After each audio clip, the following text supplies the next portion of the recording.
क्षमा कर दो, मैं अपनी पराजय स्वीकार करता हूँ, क्षमा कर दो मुझे।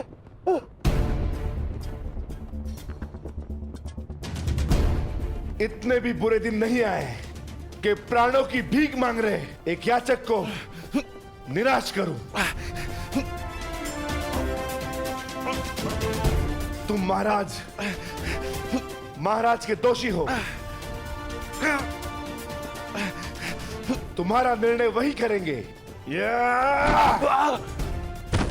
क्षमा क्षमा महाराज, मैं अपनी पराजय स्वीकार करता हूँ। आदेश दीजिए महाराज, क्या करना है इस दुष्ट पापी का?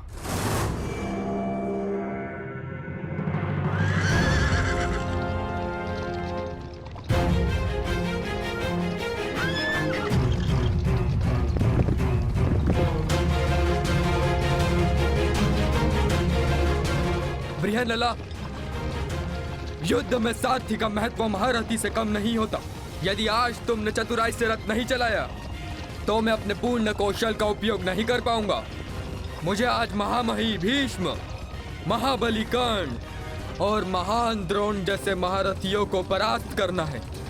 और ज्ञात रहे, जिस गति से मेरे बाण चले उसी गति से ये रथ चलना चाहिए। जो आदेश युवराज, मैं प्रयास करूंगी कि आपको निराश ना करूं।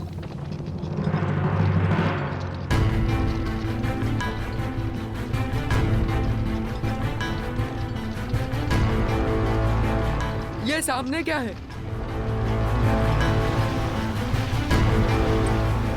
रथ की गति बढ़ाओ बृहन्नला, मुझे स्पष्ट नहीं दिख रहा है।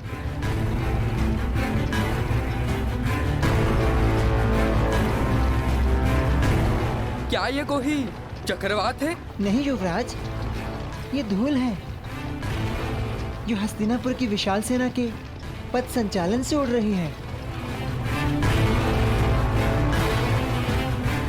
क्या हस्तिनापुर की सेना इतनी विशाल?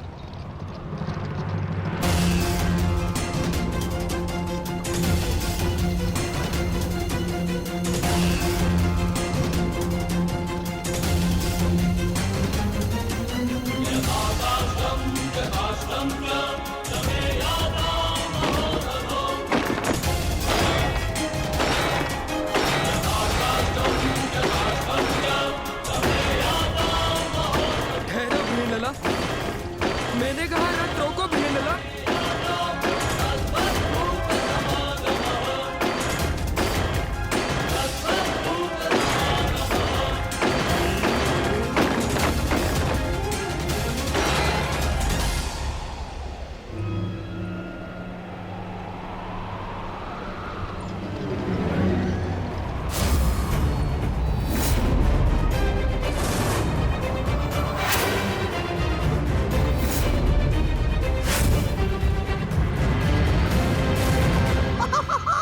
मैंने कहा था ना दुर्योधन, ये पांडव उत्तरी दिशा से ही बाहर आएंगे। वो रथ देख रहे हो? कदाचित उसी रथ में छिपकर भाग रहे हैं भगोड़े। आओ!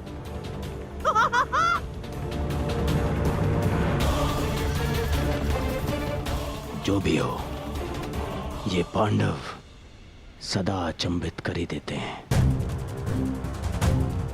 हस्तिनापुर की इतनी बड़ी सेना के समक्ष केवल एक पांडव पुत्र।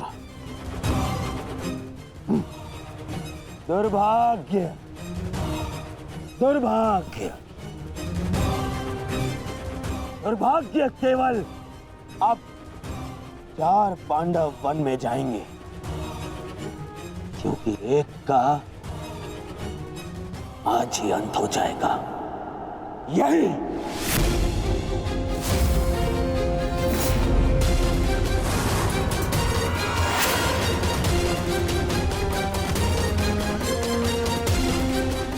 ठहरो सारथी। क्या हुआ युवराज? आपने रोकने के लिए कहा। हाँ, तुम्हें सुनाई नहीं देता? मैंने कहा रथ रोको।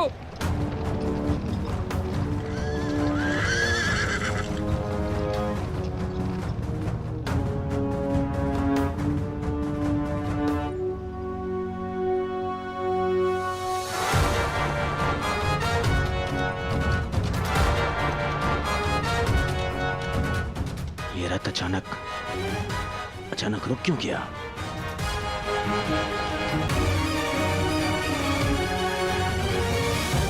क्या हुआ युवराज? आपने रोका क्यों? शत्रु हमारी प्रतीक्षा कर रहा है। अपने बाणों का स्वाद चखने का सौभाग्य दीजिए उन्हें। तुम मूर्ख हो बृहनलला। अरे माना मैं वीर हूं, परंतु इतनी विशाल सेना से युद्ध करना तो आत्महत्या है। देखो, दाएं से बाएं तक जहां दृष्टि जाती है हस्तिनापुर की सेना फैली हुई है। देखो, वो दूर क्षितिज तक घेर लिया है उन्होंने। बृहनलला, मुझे लगता है कि हमें सेना के साथ आना चाहिए। कौन सी सेना युवराज? इस मत्स्य में यदि कोई महारथी शेष है तो वो केवल आप हैं। परंतु इतने महारथियों और इतनी विशाल सेना के समक्ष तो मैं पल भर भी नहीं ठहर पाऊंगा। नहीं, तुम रथ को पुनः महल ले चलो। नहीं युवराज, ऐसा सोचना भी अधर्म है। आप विराट नगर के युवराज हैं। भूल गए महारानी और कुमारी उत्तरा को क्या वचन दिया था आपने? इस समय प्रजा की एकमात्र आशा आप हैं। परंतु यदि आप कायरों की भांति भाग निकले तो विराट नगर पर, आपके कुल के मस्तक पर भयंकर कलंक लग जाएगा। वो देखिए, शत्रु हमारे समक्ष खड़ा ललकार रहा है हमें। क्षत्रिय धर्म निभाने का समय आ गया है युवराज। धनुष उठाइए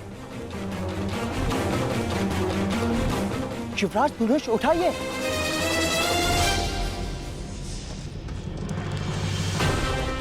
युवराज रुक जाइए, कायरता मत दिखाइए।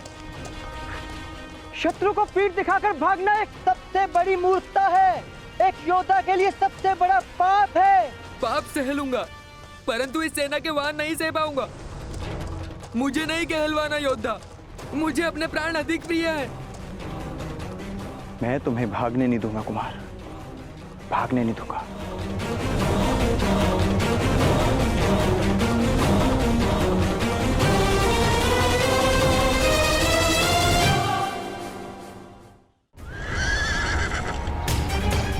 ठहरिए युवराज, मैं कहती हूँ ठहरिए। कायर मत बनिए युवराज, रुक जाइए।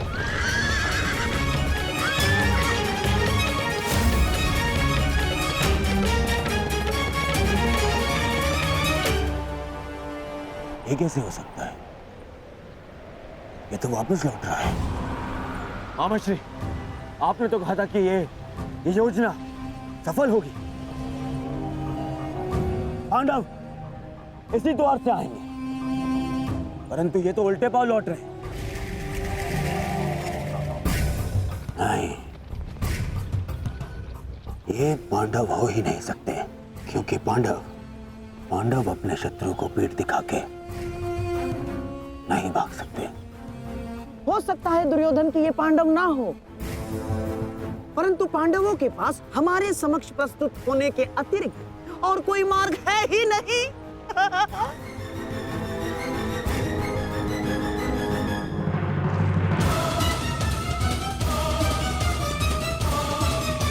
आप भाग नहीं सकते कुमार। कोई और मार्ग नहीं है बृहनलला। मैं इतनी शक्तिशाली सेना से युद्ध नहीं कर सकता। परंतु मेरी दृष्टि में युद्ध के अतिरिक्त कोई मार्ग नहीं।